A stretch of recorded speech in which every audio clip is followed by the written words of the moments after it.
ours is a little bit bigger.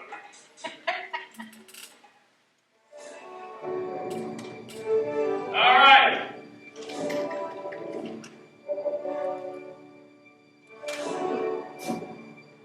Testing. Okay, here we go. Thank you for coming to the community house. And if you're not a member, watch this. Thanks to the community house, become a member now. So you can go out there and, how much is the membership? 15, 20,000, no problem. I think it's 50 a couple, isn't it? 50 a couple, I don't know, is it? Yeah. Thanks for showing up. I know you had to beat the crowds in here, and it's tough to get parking and seating. My name is Ken, it's my wife Linda. We're going to tell you about our trip down the Amazon River.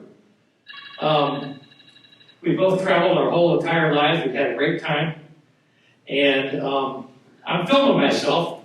Hi, Mom. Hi, Joni. Hi, my sister. The reason I'm doing this is I do a lot of stuff for the city of Sanibel. And they have these big hurricane things, and I got to film it all. So I'm practicing filming myself. So I'll probably sell it. Oh, wait, we have more people coming. Oh, that's okay.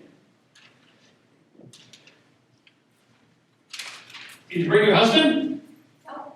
No? He's a good boy. Oh, you can sit right up here in front. Keep an eye on you. He is in church meeting in New Jersey. I'm sorry. Okay. Okay, so you can leave your mask on or off, however you want to do it. Is that right? As long as you're not out walking around. As long as you're not out walking around. Okay, so we're going to start.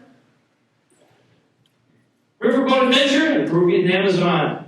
Someone asked me, are you doing a talk about the company, Amazon? No, it's the river. So, it's a big river. And you'll really enjoy this. It is 2,679 miles from Miami to fly down to Lima. It's a 5-hour flight. Now, I have a degree in geography from Florida Atlantic University. And this is 4 years of education for me to tell you this. But I learned this. 98% of South America is to the east of Miami. Everybody thinks that South America is south of us, but it's not. It's actually to the east of us. So, I'd like to thank Florida Atlantic University for telling me that. But anyway, it's about a 5-hour flight, very comfortable, going down.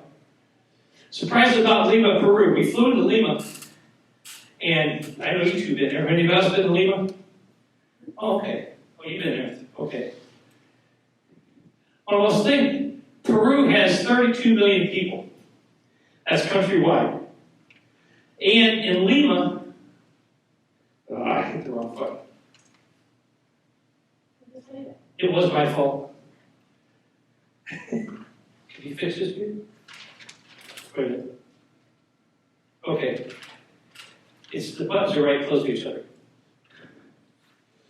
32 million people in Peru. 10 million of them, that's a third, live in Lima and the surrounding areas. And it's a fantastically clean city. Did you think that too? Yeah, it's like Sanibel, only not quite as big, quite as small. Yeah, it was just a really, really enjoyable city to go to. This is one of the palaces downtown. This is a Saturday. We flew in Friday. We fly in Friday? Doesn't matter. This is Saturday, so there weren't a whole lot of people there. But this is just some of the really nice, big, large buildings there that were right downtown.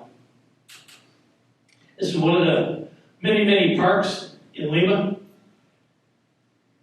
and they're scattered all over. Now, this was built 200 AD. And it has the name of these things. And these are scattered all over downtown Lima, or in that whole general area.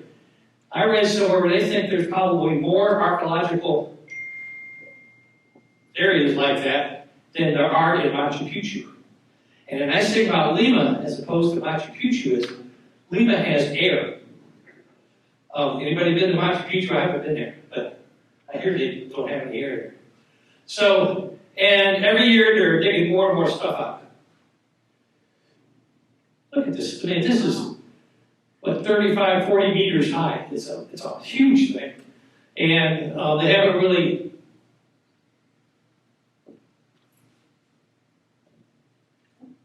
I didn't do that. But it's like the pyramids of Egypt. And they're going to find more and more things as they continue to dig and unbury these things. Now, we had planned to come back. I had planned to spend another week in Lima, but I didn't get to. And we'll get to the reason why in a minute. You don't have to stand up unless you're from Peru. This is the national anthem of Peru. This is Miraflores, where our hotel was. They said close to the beach. Well, they don't tell you it's like a 6,000-foot drop to get to the beach. If you get down there, red masked parakeets. It's just really pretty.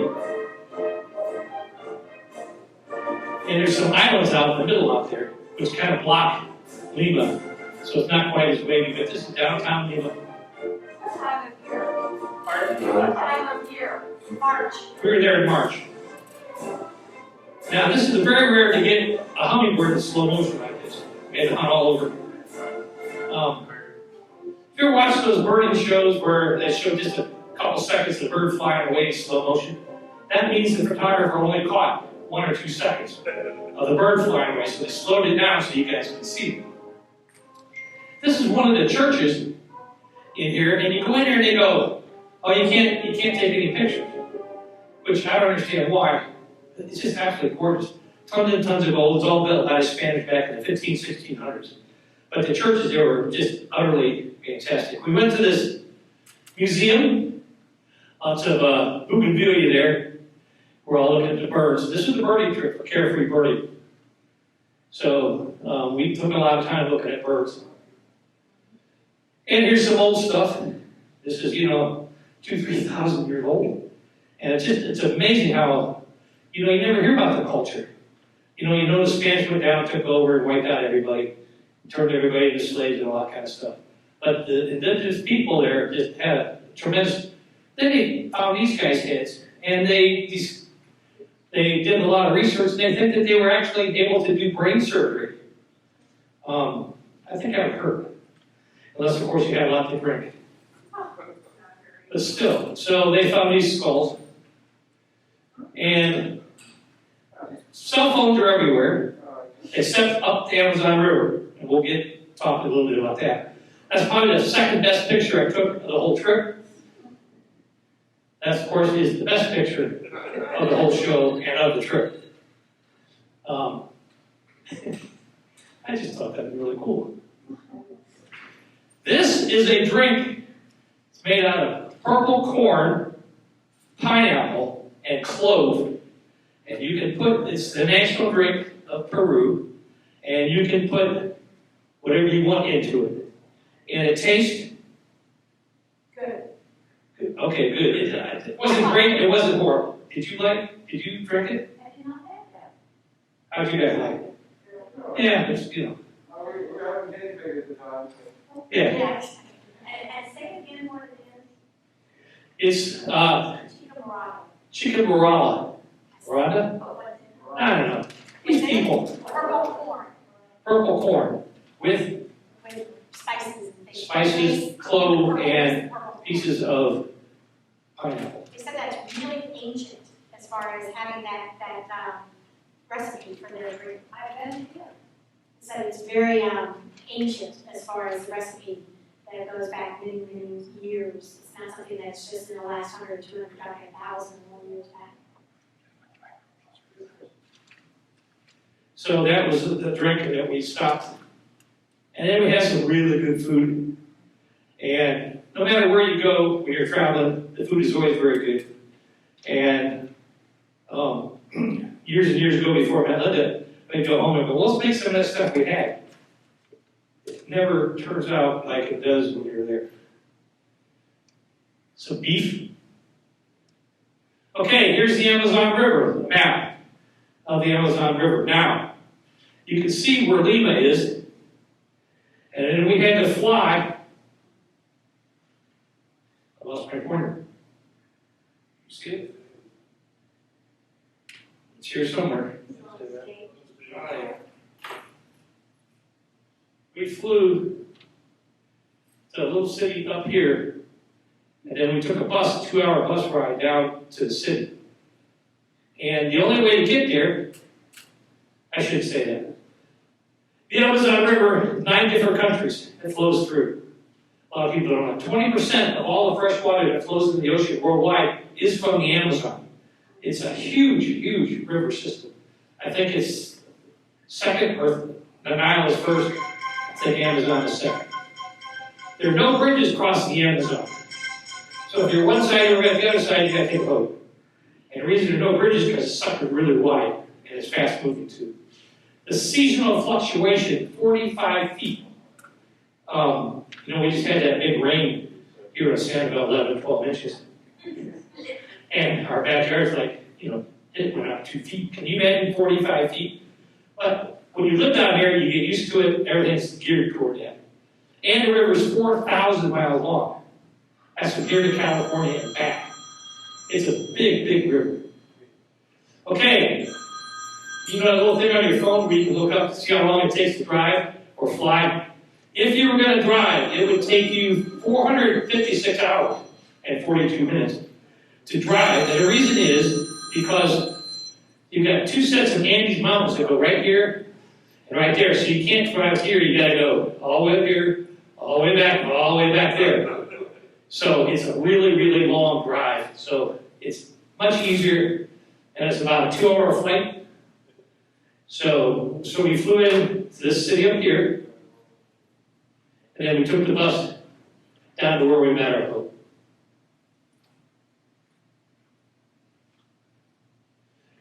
This is the international airport. It's huge.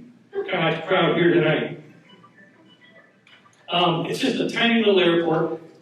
I can't remember if there were any. What? Oh. Yes, ma'am. Back to the Amazon. The only way to get across it is to take a boat across it. Correct. How long does it take to get from one side? And then what kind of boats do they have? Oh, the question is, to get to the other side of the river, you have to take a boat. It could be 2 miles wide, and there's ferries that go across there all the time, but not ferries like you think are. But once you go across the river, there's nothing there but more jungle. Or there's a couple little cities here and there, so it's We'll see some boats later in that. yeah, we'll see some. Good question. So this is the international airport which we flew into, and we flew out of. This is an area. Did you want to talk about this? That's your slide. Okay, so we flew into Iquitos, which is upriver, up the area, and we went into Nada. And that's where most of the boats, where they do that part of the trip from the Amazon. So you have National Geographic that has their boats there and other different places. The company we had, they had 3 boats. We were one of the boats that was chartered for our group. And Nada is where you go and get it. And we'll see some pictures of that little town before we boarded the ship. But if you look at it, can I have a quick? Okay. So you can see where the Amazon starts here. That's what a lot of people believe actually is the start of the Amazon River. And there's a couple different rivers that flow into there to start the Amazon. And then it goes on, it's 4,000 miles. So what happens is you have all these little tributaries. And all these little things you see along here is those are the little tributaries where we go off and stop and take little boats off our main boat and go down and look at, for the wildlife and for the birds and all different things like that. And what you find is there's people who live along all these little tributaries. There's not a lot of big houses or villages off the main Amazon rivers because it's too drastic as far as the fluctuation and everything like that. So you find them more down the little tributaries. You'll see a lot of pictures along the way about that. Thank you. I was going to say the exact same thing. Here's a main transportation here. People say, well, to get a bus here, you have to send it by boat. Everything's brought in by boat. I'm sure there's some things flown in, but boat is the cheap way to get everything here. And So it's a long trip by boat to get stuff into the thing. This isn't a town where we're leaving for boat. This is one of the last times we saw cell phones. They do have cell phone towers out there. Did you have? Linda said she had cell phone. T-Mobile. T-Mobile. But the thing is, we only went 50 or 60 miles up the river, down the river. And I would probably say 95% of all the river trips are in that same particular area. So I'm sure that the companies, I'm sure if you took another day or two down the river, you would not see anything, cell phone wise. This is our boat. You know, I took a picture of this with my cell phone, and I got home and my buddy was showing me what your cell phone could do. If you look at places, it pulls up a map and it showed me exactly where I was down to the block. And I was like, how does it know that? So it's just phenomenal. You take pictures, you don't remember where you were, ask your cell phone, and it'll tell you you were here. Well, I don't know how it knew. But anyway, so that was our first glimpse of the river. I'm like, oh, this will be fun.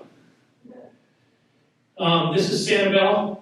Yesterday? No, I'm sorry. This is the little town. This is where the river's leaving from. We went in these shops and did some shopping for the schools. So we're going to take school supplies to one of the little villages, which was a lot of fun. Here we are. This is our skiff to take us to our new house for 5 nights. Go back here, here's our skiff. And so we loaded up the truck and headed to Beverly's. Sorry, I got a big phone. How do I do that? Wait a minute here. Well, the buttons are right close to each other. Okay, so this is our ship for the next 5 days. Did we see anything that's more luxurious than this? I don't think so. Probably National Geographic. National Geographic might have been a little better, but we spent a lot of time on cruise ships. It's not quite cruise ship-able, but it was very comfortable. And here we are. This is the main meeting area where we got our instruction of what to do, what not to do. Take your shoes off, do this, do that. You know, if we sink, here's your life jackets over here, and that kind of stuff. And we left, every time we go on an excursion, we left from the main deck right here. This is the very important part. This is the dining room. It's our guide in the green. 2 of our friends in that good looking guy is me. And it's just really, really pleasant there. And it has 2 good, very excellent chefs on board. And they serve us this way. We go up and scoop up what you want. And they have dessert. They bring stuff in like this. And you can go to the bar and get a beer for $1 or something like that. It wasn't very expensive, I don't remember. And of course, the purple drink. This is our bedroom. 2 beds, not hugely wide, but there were a couple people had gotten the quote, deluxe, and it was a deluxe suite, and it was another 5 or 6 feet wider. This is the view out the window that Linda took.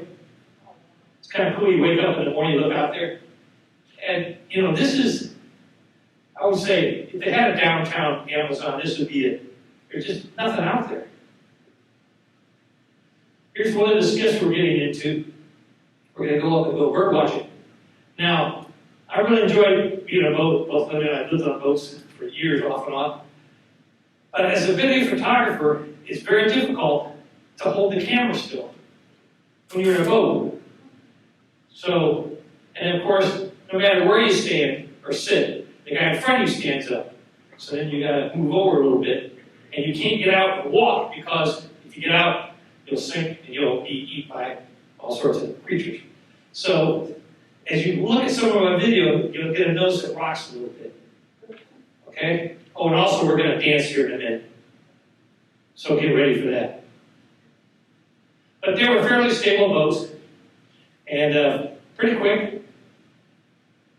And you can see the beautiful color of the Amazon, which is, that's the color. unless you go way up a tributary, and then you can get where clear water, where you can see maybe, 3, 4 feet down instead of 2, 3 inches. Here we are, ready to take off. Or is this a video? It's a video. Oops, what happened?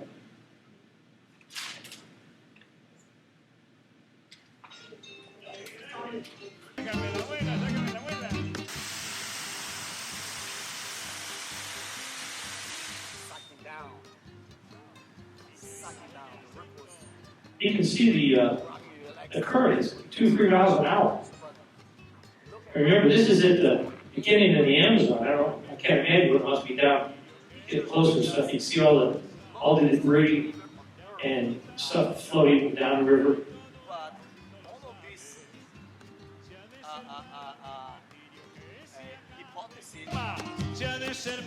This was a shore. I just happened to catch it. It just disappeared. I mean, we're talking 25, 30 foot trees.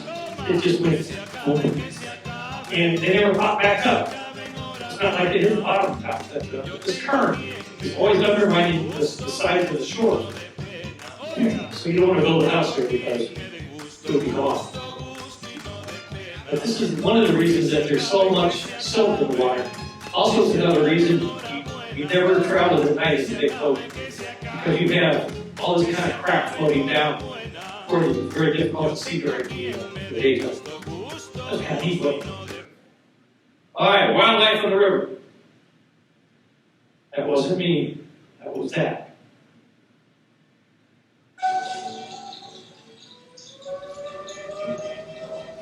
Linda told me these things weigh 3.5 ounces.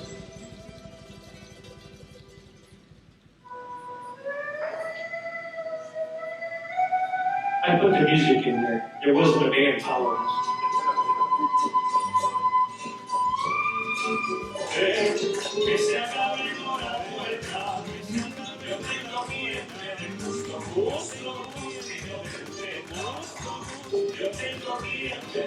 I was going to film what comes down the crew that we didn't have all day.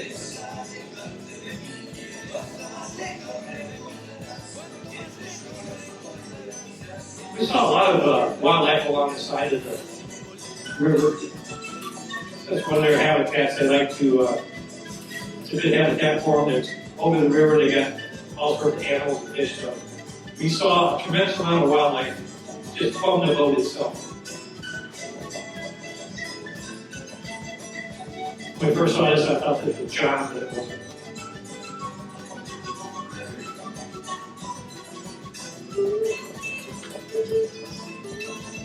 I know these monkeys can play hearts better than 3 people here.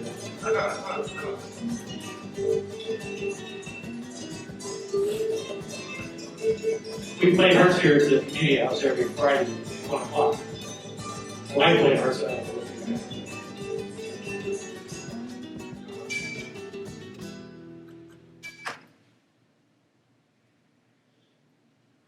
we were very lucky to have a photographer who had a very large lens, and this was Glenn's pictures. He did all these pictures that I'm going to show you we took here on this trip, except for 2 of them. And I'll show you the 2 that we didn't take. These are amazing things. Look at that. An owl monkey. These are nocturnal. And the guys knew where they nested. So he takes us up here. Have you ever, I've never even seen anything like this on TV. Have you guys ever seen this? It's just amazing. Dylan Breyer, whatever her name is. Pardon? Dylan Breyer, whatever her name is, she's from NBC. She knows all the world of animals. It's a lot of fun to see all these monkeys in it. And the thing was, you'd go half hour, 45 minutes, and not see anything, and turn the corner, and then, of course, everything's right there. Black spider monkey, cute little things. I have a spider story monkey, a friend of mine, she lived in Africa, and I went to her house for lunch after church, and her father was the minister, he says a long prayer. And this is in Indiana, her mother gets up, opens the drawer like this. I said, why did you open the drawer that way? She said, when they were in Africa, She opened that drawer, she had a pet monkey on her shoulder. She said she opened the drawer and a spitting cobra came out and spit and killed the monkey. And she says, from then on, I always open the drawer that way. I said, Mrs. Thompson, there aren't any spitting cobras in Indiana. She says, I'm not taking a chance. So their little pet monkey ended up dead. Ken, excuse me, were all these monkeys in the same vicinity? I can't hear what you said. I can. Yeah, the question was, were all the monkeys in the same facility, same area as well? It was all in that 60-mile radius of maybe different tributaries, different things, again, because they're traveling. So, sometimes the one boat would be way ahead of us, and we'd have to speed up because, our boat wasn't there to see it or whatever. They may be gone by the time, but then the next time we found them. So they were scattered for that. Now, that first one, the marmoset, the pygmy marmosets, they actually came out to see us. We were at a village, and they live in that village. And it wasn't like the kids or anybody was feeding them. They just said, just wait here, and eventually we'll see them. So they showed up, and there they were. And, they just, around. It's like they were curious. But I don't know, again, whether or not, I think that was one of the places we took and gave the village some school supplies. But again, I would think that they would have been, running food or coming right down to us if they had actually been fed. But it was quite interesting. We were told 4 or 5 times not to feed any of the wild animals, which was a great idea, because you know what happens when you feed animals, and then it comes up with a problem.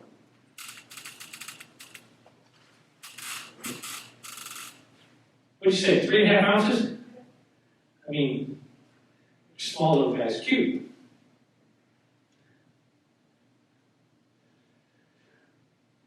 Look at the tail on that thing. When you come back for your next week for your Africa? 2 weeks. When I was in Africa, we always had Lisa on a truck for monkey duty, because we pulled in and the monkeys knew we had food, they would jump on the truck and steal your food. I don't think these guys did that. But look at this thing. It's amazing. Saddleback. They just hang around here all day long. Brown-throated, 3-toed sloth. We see a lot of sloths in Central America. And when we go out bird watching, kids will bring sloths up to show us. And we don't give any money. We say, no, it's bad. One of our guys is the park ranger. He threatens them with life in prison or something.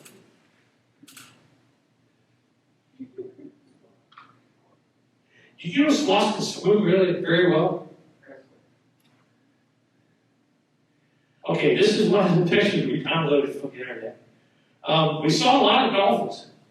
Let me rephrase that. We saw a lot of swirls of pink that might have been dolphins. We think they were, but it's just there and they're gone. But we did see them a lot. Not a lot, but at least 2-3 times a day, didn't they? So they were very common. It was just very difficult to see them. But that's the pink dolphin. It wasn't as difficult to see as it was to get a picture. Yeah. You can see the snap or the nose or whatever. It was hard because they don't, like our dolphins do this, they don't do that. They just come up, and they don't have much of a fin. They have a long one, but not a very tall one. So you don't see that when our dolphins are out here. Okay, it's my favorite bird. Now, this is going to be the part where you're going to stand up and dance. When I filmed this, I was thinking of this song when I was filming it. So, here it is.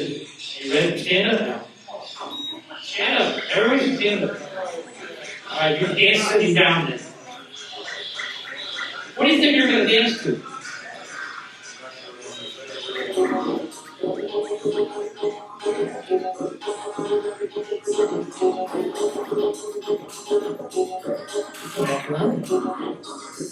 You don't remember how, there's how to do it.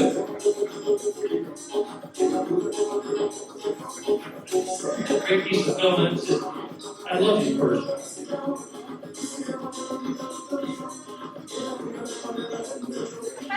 They're not sure if that's a main thing or that's just they have fun with it. They haven't been able to actually.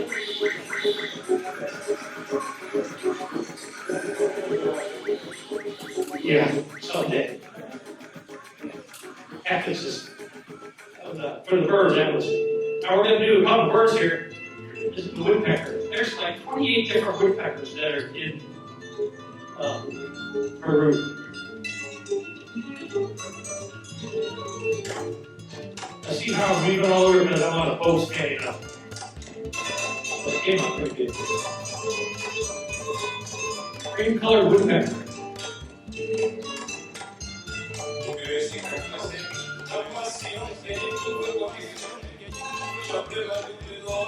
Spot breasted woodpecker. What do I call it? Spot breasted. Most of the birds are named fairly well. There's a couple out there that.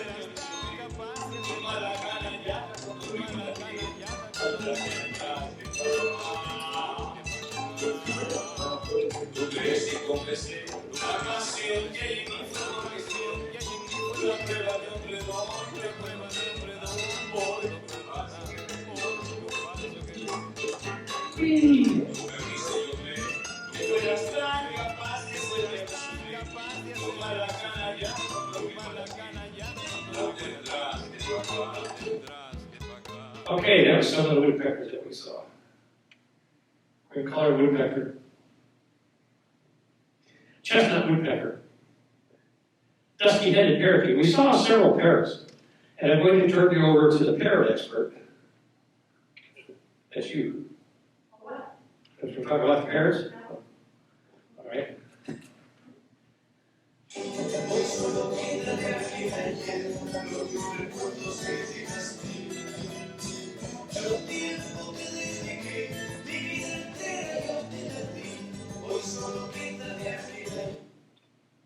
There's a lot of different macaws that we saw.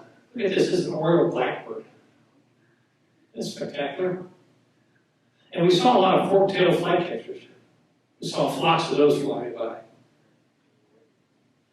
This is a ladder-tailed nightjar. Now, I've seen, I think in the summer, in the spring, you go outside, you can hear chuckle widow calling here on Sanibel.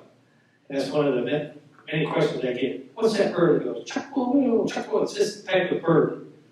And they're nocturnal, you can tell by the big eyes. But we were lucky to see these guys sit outside in the daytime.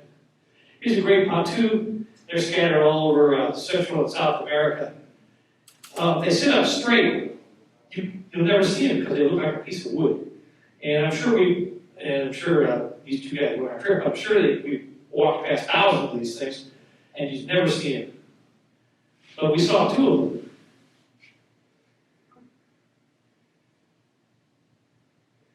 Gray-headed kite. What a beautiful bird that was. And the nice thing is they sit there, above the water waiting for a fish or something to come down. Roadside hawk, I think they should change the name of this, although we see it all the time on the roadside in Costa Rica. But I think the name here should be riverside hawk. This is a bluish-fronted jacamar. Say there's 18 different types of jacamars. We first went to Colombia, we got out of our we're supposed to be leaving the birding trip. This bird stops and said, "What is that?" She goes, "A jacamar." I go, "A what?" I never heard of them. I've seen 5 or 6 different types of jacamars now. But they don't have any, kind of looks like a hummingbird and a kingfisher. Why do you jacamar? This is a small little guy. You guys have a 4-foot bug. This bird is very rare. How do you pronounce it? Hoist. And of all the weird birds that we see around the world, this is probably one of the weirdest. It was quite a trip to get to it. It's also called the stink bird. I'm going to tell you why in a minute. But it's a very unusual looking bird. It's big. 2.5, 3 feet tall. In 2015, you can read it. It's the last surviving member that branched off of its own direction 64 million years ago. That's what we're doing to some of you people out there. Yeah. Shortly after extinction, they killed the non-Indian dinosaurs. So this bird's been alive a long, long, long time. And, when you take a close look at it, So here's what we had to do. Now this is already 45 minutes up to this area right here, where we're going into the small area. They know exactly, this is all waterless, which we have here in Florida.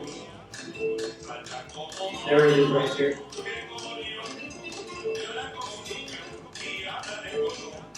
But again, we're in a boat, so we can't get out and walk up to these guys because they're over the water. But there's 4 different birds, maybe 5 in that picture right there.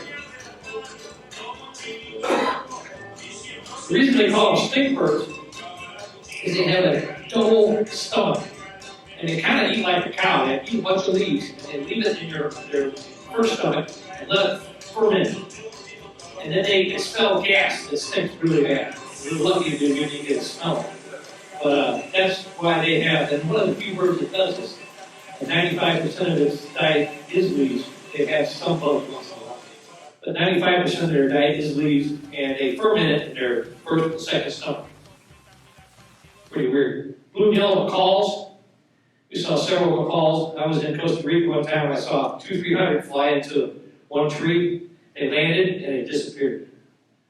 It's just, you can't believe it. That many birds are there, you can't see any of them. This is yellow-headed car. It's part of the falcon family. We have a car here in South Florida. It's a crested car. And the crested car is also the national bird of Mexico. But this is a little bit different. This is yellow-headed car. Now, remember I told you about not getting a lot of things, so you slow the film down.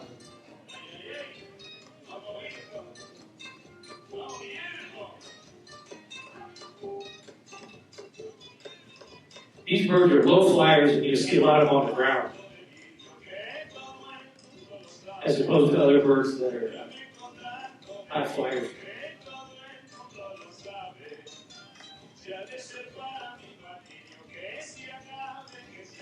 There he is. Little cuckoo, as opposed to the big cuckoo. Those guys in the back here. Turquoise tanager. When you're in South or Central America and you see a bird you don't know what it is, go, oh, it's probably a tanager, because there's a mess of tanagers down there. So it's a pretty little bird too. You know, Kasiki, we see a lot of flame katikis. This is a very special bird, very pretty. And again, these are all right alongside the shore, not deep into the jungle or anything. I go if they're deep in the jungle, we couldn't see them. Here's the parakeets, small little guys. Black-footed nunbird. I think it's a religious thing. You know, you got your cardinals, you got your nuns, you got your pope bird. I made that up. Horned screamer. We have seen we've seen 2 different screamers. This is the horned screamer. It's in central South America. They're fairly common.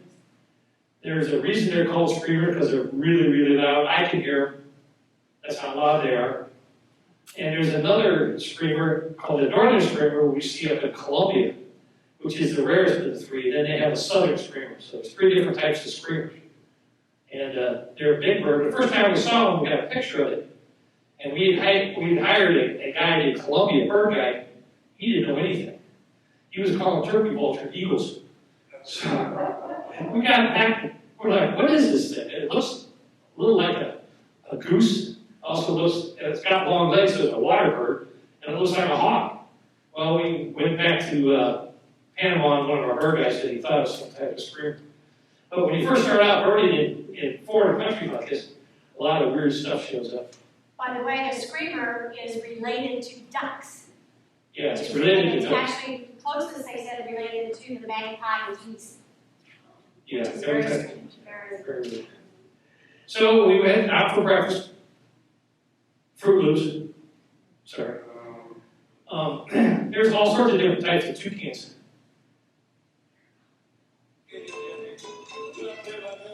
Now I was reading, because I prepared for this talk, that their large bill, they think now, acts as a radiator for their body heat. Because most of your toucans you find in very hot areas, so they think they put their blood through and it actually cools their body down. Now, this is a extra here just for you guys. When you see a toucan, they fly like this.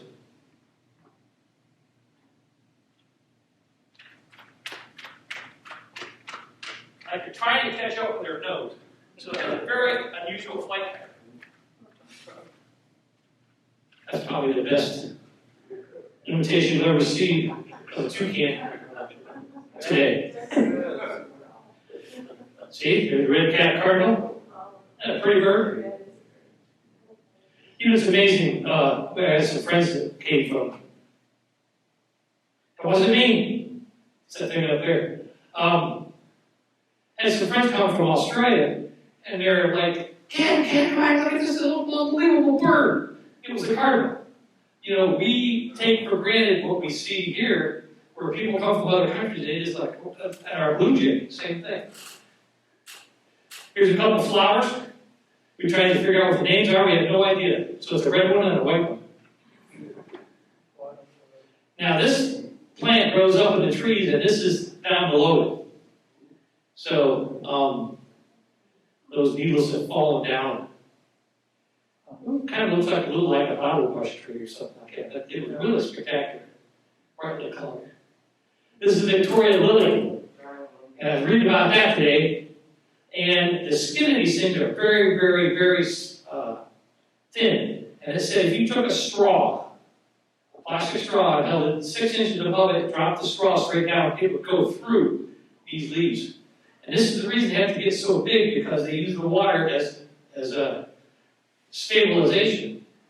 And on Linda also was reading about the spines, which are up to 1 inch long.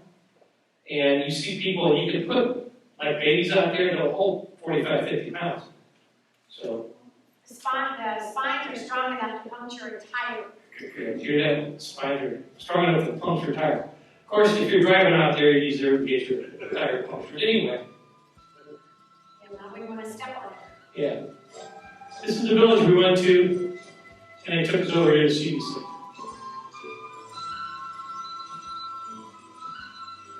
I kept waiting for a big croc to jump out and eat somebody, but we didn't see any. A lot of caimans. We didn't see any caimans either. Some flower. It's pretty. They have to grow in very quiet water. Anybody know what this is? This is water hyacinth. This is the #1 exotic pest in the world. It's all over South Florida. It's all over everywhere. It was brought to the United States in whenever the World Fair was in New Orleans in 1820 something, or 1850. It's got a beautiful flower, so people almost take it home and plant it. Well, governments spend billions of dollars trying to get rid of this plant. And what they've been doing lately, they've collected this stuff and they use it for feeding cows now. They found that cows really enjoy eating this stuff. So if you see any of this stuff, and I have seen it in Big Darwin once in a while, and rangers will go out and kill this stuff, because once it gets taken off, it'll go. Look how small that little thing is. That's my finger there. Okay, we took a hike in the jungle, and it was hot. Hence the name of the film, Hot Hike.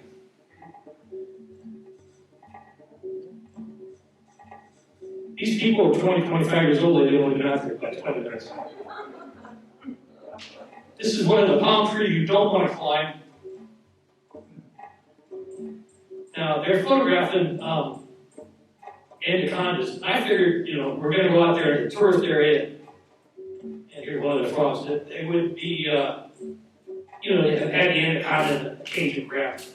That's not the way it did. Some guy went out and actually looked for one and dragged him out. You'll see this in a minute. This is one of the ficus trees. It's a big tree. Fungus, mushrooms, ants. When you're birding or anything else taking pictures, the first thing I do when I stop is I don't look up at the tree, I look down. Make sure I'm not standing in an ant nest. I'm sure you've all stood in an ant nest once. So here's the guy getting a boa out of the tree. I took the guy 5, whatever, and he was very happy. That's how they make you living. They hang out, they walk with you, and they go, oh, look, there's the anaconda. or a spider, or, you know, we're gonna see spiders here in a minute. But I would have never seen this guy. That's his head at the top. Red-tailed boa. Ooh.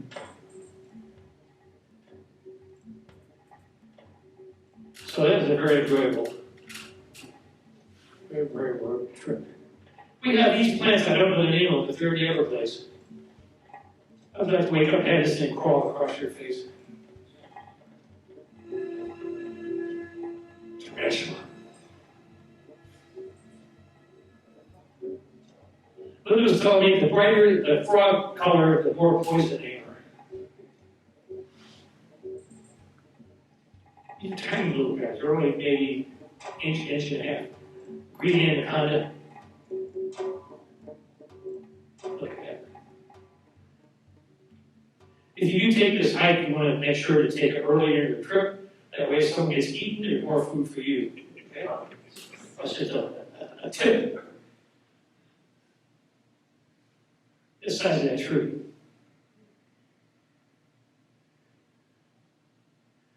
Yellow-thighed poison dart frog.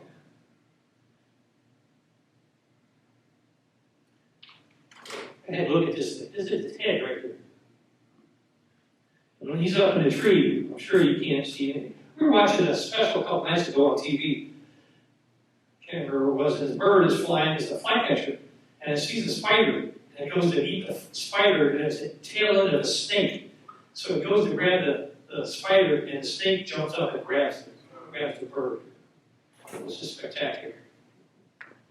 And we did two different groups went through, and Linda and I are in the same group, which we usually don't do, but neither of us saw this one. You know what that is? That's a turtle. And you pulled it, I didn't know what it was. I couldn't figure out where the head is or what the head was. Anyway, I got to reading about this. And it hunts by just laying there on top of the water. And the fish go, oh, look, there's just a piece of bark floating down the river. It's not a piece of bark. These things can be between 35 and 35 pounds. I mean, they're a big turtle. And it's just amazing. So this lady brought this turtle up to us. And the catfish. And Linda's just amazed because they just popped out of nowhere. You know, we're in the middle of nowhere, and all of a sudden this lady's there. Well, she probably had a condo, you know, around the Park ranger. Yeah, everybody says she's a park ranger. I was a park ranger for 7 years. I don't remember her. Here she comes up there, you know, and our guy gave her some money, which is good. But I'm like, film that. I'm like, where's the head? What is that thing? I know it's a turtle. Martha Otta. And also reading it, they changed the classification of this animal 17 times in 200 years.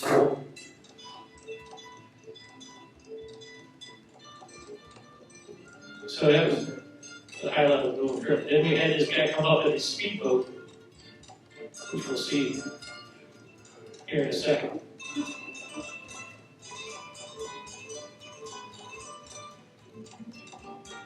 I thought he was going to crash into it. Now, I didn't see any dugout canoes made out of trees. I mean, they're all made out of trees, but these are made out of lumber. But I guess if that's what you got, that's what you got. And, you know, you okay getting fish out of the river and stuff like that. This is one of Linda's favorite shots of the whole trip. Remember those? Go to drive-in. It's a scenery colors. I thought that's pretty neat. I wonder if How that many guys from up north didn't have to do that, but growing up in Florida, when we went to a drive-in, we had to do that all the time for the mosquitoes. We used to have those little pick things. Yeah, mosquitoes and stuff. I think you picked that up at Walmart, which is right down the street. Ants, flies, lots of pretty moths, butterflies. This is on our ship. Grasshoppers. What time is it? This is our night cruise. This was fantastic. We saw tons of stuff, even at night. I had a couple of flashlights. I had a small little flashlight. The lights that they make nowadays are spectacular. This is that ladder back night jar that we saw before the daytime. Ladder tail, night jar.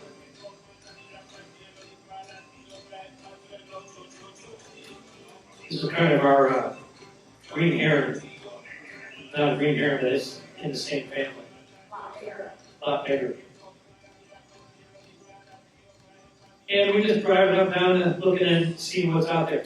And we saw probably 15 or 20 bats flying right down the river. So the guy had lights on, so I said, well, I better film this. So I get out my camera. I'll just turn it on and wait. 20 minutes, not a single bat flew by. So I got 20 minutes of nothing in the dark river, if anybody wants to see that. This is the laundromat. You know, I was going in the room, I had to do washing. I'm not going to mow the room anymore. But this is very common. You can see how everything there, things are floating, so when the water goes up or down, remember you got a 45-foot seasonal variation of the water. So,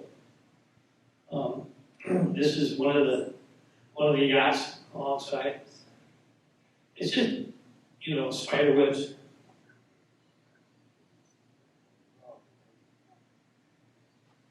And again, I didn't see anybody out here with a cell phone. But we were getting messages back and forth on our cell phones about some weird disease called something 19, Corona 19 or something like that. That's pretty weird. So I'm thinking, well, that's okay, because we're probably the safest people in the world from this Corona thing because we're in the middle of nowhere. There's a girl washing her hair. And saw a couple kids swimming. I didn't swim. I did take a picture underwater with my camera once. But look at that little boat behind it. So everybody just goes here and goes there. And it's amazing, you know, everybody has American-made clothes or Chinese-made clothes, T-shirts and things like that. Is it hot in here? There's a guy bailing a boat.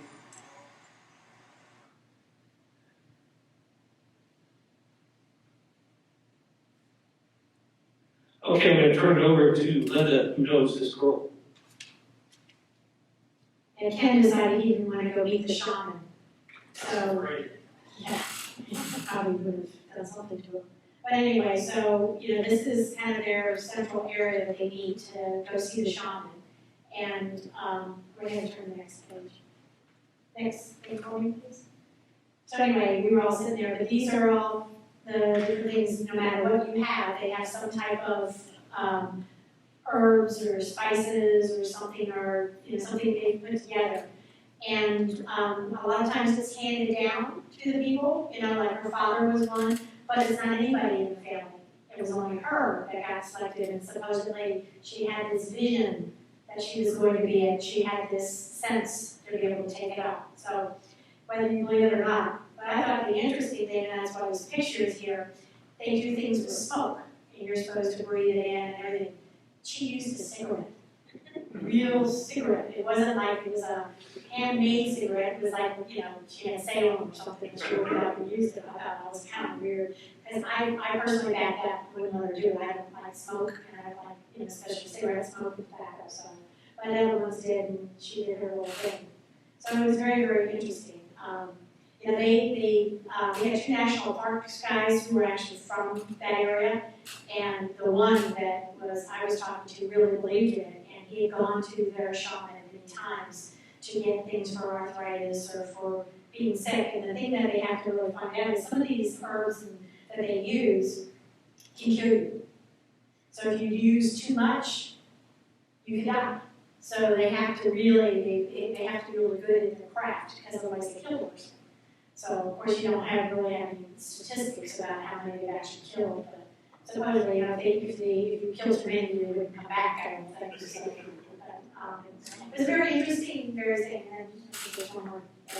And so one of the things we did also there, right by where she has her little thing, we helped plant a bunch of trees, so everybody got to plant a tree for the rainforest to keep it going. So they're very much into that because they live off the land and they want to protect it. So they're trying to keep, more and more plants and people coming to visit to do that, so. And it's one of the things that, they don't have a lot of ways of making money there and getting things, so, they do the tourist business, and so you get to learn a little bit about their culture and do that, but at the same time, they get some money to be able to do things for their village. So it's worthwhile, and we've enjoyed also just being able to plant some plants there. Are you going on this one too? So that was the morning, and then in the afternoon, or for lunch, we went to this village, and they prepared lunch for us. We were kind of like a little bit nervous about eating food from them, because this is all open air, and so you can see it's all laid out, and they had drinks and everything. The one thing that they did tell us, the cook on the ship oversaw everything. He didn't cook it, they didn't bring them food or anything, but he oversaw to make sure that we wouldn't get sick. And as far as we know, nobody got sick from this, so that was very nice. But that's where they cooked it. That's where they cooked the food. So out open air, lots of chicken. So chicken obviously was one of our dishes. You can see the chicken out there. So that was some of the food. I think that was like rat. They were kind of some type of rat. I personally didn't try that one. I wasn't, but they had fish and chicken. And the fish they got, I guess it was 20 or 30 pounds or something like that, that the chief, the woman who put it on, her husband, was the chief, and he had gone out fishing and brought the fish in and served everybody. We had about 22 people, so it was quite interesting. But the rice was good, and it was good. Now this was another village we stopped at. This was when we actually saw the picnic marmosets. This was the village that we gave a bunch of the school supplies to.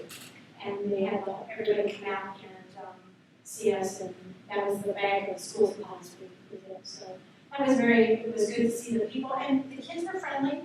The kids were running, screaming, having a bunch of fun, and we didn't bring a picture of it, but they also had crafts. I think there is a picture of it. Oh, Oh, we have okay. We can take people out bird watching. This is one of our favorite tools now, is a green laser. And you would think in a green jungle, a green laser, you couldn't see anything. But it's completely different. You try to use a red laser, you can't see anything. And the reason we use the green laser is because there's lots of birds sitting around that you don't even know they're looking at you. Like this bird right over here. See this right over here? You're not looking. There's a bird right there, which no one ever saw. Did you see that? No. You want the green laser. Look, there's one here too. Oh, you didn't see that. Well, look over here. There's another bird. And there's a fourth bird, which is 5 feet from me. Anybody see it? I'll put the green laser on it. Right there. So, remember those pictures of those kids? I was in the boat wait, and this thing will go a long way. So I'm like 40, 50 feet, or maybe 50 yards. So I put it on this kid's belly. And his friends started swatting at it. And I'm sitting there with my video camera, I didn't videotape this, but I've got, because there were 4 or 5 of us in the boat, we're all laughing. So I move my green laser, and they're chasing the green, that's like cats. Only it's kids. And and they have no idea where it's coming from. So I'm yelling, jumping up and down, but they're not paying attention, they're watching the green dot. So it was a lot of fun. They started running up the hill, I put it on the back of some kid, and they just laughed and screamed and hollered. So, it's like playing with cats, only 20 kids. That's actually advertised on Amazon as a cat tool. Oh, it's a cat. Advertised as a cat toy. What are things? Two different sock girl. A baby. We didn't buy it. This is one of the primo non-tourist go up the river, get to the other side, river ferry. There you can see there's a lodge back here. Oops. There's a lodge back there. And anytime you travel, there's 2 things I always take a lot of. One is the water. We have lost more people. I've been leading tours for 40 years. Kids, old people, young people.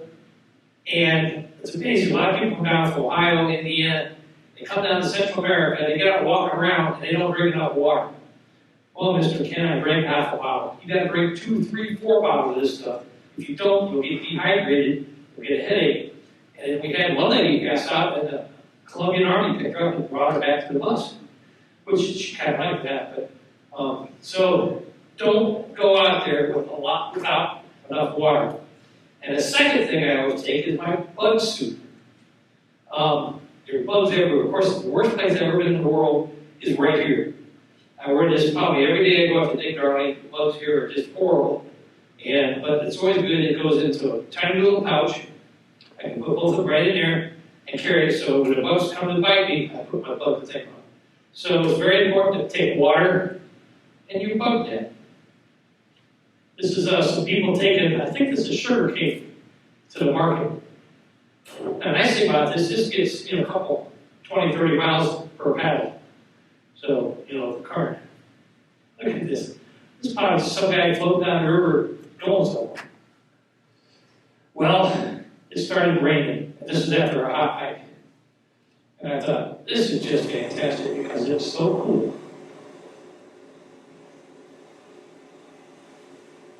I'm going to put the rain jacket on because I wanted to be here for that. So this is did a lot of rain. You get afternoon rainstorms. Log it out. I made that up. Starts kissing. And then at the end of the evening, of course, we had to have drinks. And then we had our own band. What are they called? I can't remember. But they played every night on the ship. And then this thing showed up. So, man, what's that? One of our people on the tour, his son, I said, I could turn that on a lot. Yeah, one of those. And his dad sent him an email, and he sent back, he says, leave the country. But I got it, he says, leave the country. He says, you're going to get stuck down here. So he, out of our whole group, is the only guy who, 2-3 days ahead of time, changed his reservation to fly out on a Monday. None of us did that. Saturday night, which is Sunday night, we get a phone call from our guy that said, the president of Peru is closing the country at midnight on Monday. Oh no. Then he gets on the computer, got his reservation. We were one of the last planes out. The guy who made his reservation 3-4 days ahead was supposed to leave at 1 o'clock on Tuesday morning. Was countries, Delta left 2 hours early. And we got to the airport at 4:30 in the morning. I said, our flight doesn't leave till 10. Why are we here 6 hours ahead of time? By the time we went through that little line, we looked back and the line was out the door. So we were very fortunate to get there. That's the president as he's waving goodbye to us. Any questions? That's my twin brother. Yes, sir. All of the photos you took of the birds were so clear and almost like they posed for you. How long did it take you to set up and take a photo with that group with you? The question is how long does it take to take photos, guys? If you have these long lenses, I've been a photographer since the 70s, and I do strictly video now, but you can, with digital, it's phenomenal. You get 400 or 500 millimeter lenses, which will, let's say you're shooting there, you can zoom into my face and fill the frame. If you hold the button down, you can take 15, 20 shots in a second. So when these birds are flying by, everything's automatic, it focuses it for you, reads the light for you, does everything for you. And you can fill up an SD card, 64, you can put 15,000 pictures, which we have some people doing. A lot of my videos, all you hear is shh, shh, shh, shh. It's the camera. But it's phenomenal what they're doing now. Plus, if you don't have a picture or anything like the pink dolphin, you go to Google Images, download it, and there you go. So it's a lot of things. That's awesome. So something else to talk about is we had 20, 21 people and probably 15 cameras. So what we do is on all of our trips, we share pictures. And so everybody downloads on SpudCloud for us, and so they put their best pictures. So this is a combination of not just my pictures or Ken's or somebody, but a variety of them. And some, you know, had better cameras than others. Some, you know, someone was on this boat, they actually had a better view of it. And so, I mean, we had a lot of really good pictures from this trip. But it, you know, and it's just a matter of, even with my camera, which is a bridge camera, I took some really good pictures. So I don't have a long lens. I do have a zoom now. But like you said, when you're on the boat and you're zoomed, it makes it, you know, sometimes a little harder. But we had quite a few different size cameras. Even the guy, he did something, but he's usually guiding, so it's hard for him to actually, you know, if we're sitting there for a long time, he'll usually get a couple of pictures, but it's hard. It's you have to, you know, it's luck. A lot of it's luck. Okay. Can everybody stand on this? Who was the tour company? I can't hear you. The tour company, it's Carefree Birdie, which is ours. We took the group down there, but we used Wildside Nature Tours. It's another photography / birding company that we do a lot of work with. But that's who who set up the trip. The reason why we didn't set up the trip just by ourselves is because we had no connections in South America. So, because most of what we do is a lot of times on cruise ships. So the fact is, these guys already had a boat that they've been using for years, and this is the same boat or multiple boats, but the companies that they work with, and so they knew all the people. On every boat that you have, depending on the number of people you have, you do have a national parks person on the boat basically at all times. So you have a park ranger that is especially, and for our case, they always use the same ones because they're birders. Not all national park guys know all the birds, but for a group that's going down that is predominantly bird watchers, you want to make sure you have a national parks ranger that is a bird guide. So, Was the boat air conditioned? yes. Yeah, Not all parks, but the sleeping accommodations in the dining room and the lounge. we use all local guys because it's like here, I can guide anybody through Denver out here South Florida. So I've been down here for 20, 30 years. I know where to look for the birds. I know where they're at. I go to South America, I don't know anything, so you have to hire a local guide. And one of the best things about local guys, you got good stories. You know, I was trapped and I did this, and you know. So, Carefree Bird, we try and we use local guys, and they're great. That's 90% of our trip, I think, is to get in and talk to the local guys, hearing their stories, you know, and when we're charged, we give them all the money for the field trip to the local guys, and they set up our transportation. So if I went down there and said, I need to charter a 45-passenger bus, oh, he's from the United States, that'd be $3,000. Well, that's a good deal, you know.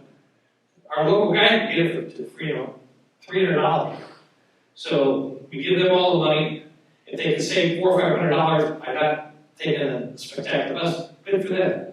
So it keeps the money in the country and local economy, and so it's worked out really well for us.